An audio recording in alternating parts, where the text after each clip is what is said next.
Olhe bem para esta imagem. Não olhe apenas para a criança dentro da gaiola. Olhe para as crianças do lado de fora. Agora imagine que você é uma delas.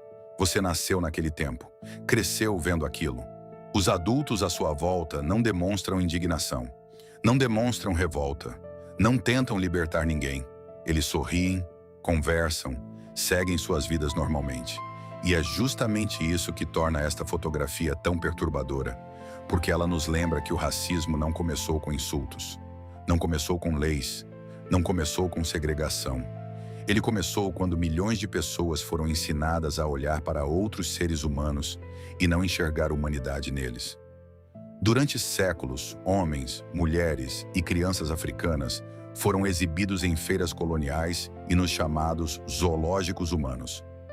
Milhões de visitantes passaram por esses locais na Europa e nos Estados Unidos.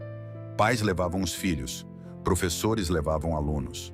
Famílias inteiras observavam pessoas negras como se fossem atrações. Pense no que esta imagem realmente mostra.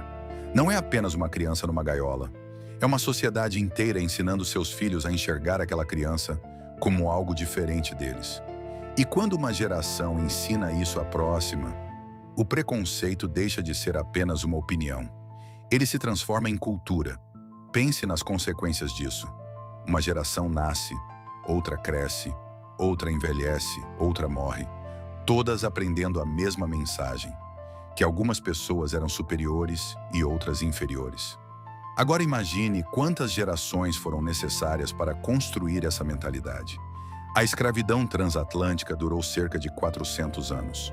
O colonialismo europeu em grande parte da África continuou por muitas décadas depois.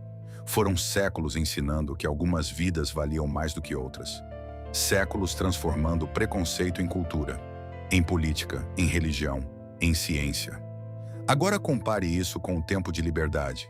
Em muitos países africanos, a independência chegou há apenas algumas décadas. Na África do Sul, o apartheid terminou somente em 1994. A liberdade é muito mais jovem do que a opressão. E talvez seja por isso que algumas feridas ainda continuam abertas. Muitos dos que viveram naquela época talvez não ficassem chocados ao ver esta fotografia. Talvez ficassem chocados ao ver crianças negras e brancas estudando juntas, brincando juntas, sentadas na mesma sala de aula, compartilhando os mesmos espaços, casando-se, construindo amizades. Porque foi exatamente para impedir essa igualdade que tantas gerações foram educadas. O que hoje nos parece normal era justamente aquilo que muitos consideravam impensável, e talvez seja essa a reflexão mais difícil de aceitar. As maiores injustiças da história quase nunca foram cometidas apenas por monstros. Foram cometidas por pessoas comuns, pessoas que cresceram acreditando que aquilo era normal. Pessoas que nunca pararam para questionar o mundo à sua volta. Por isso, esta fotografia não fala apenas sobre o passado. Ela faz uma pergunta ao presente.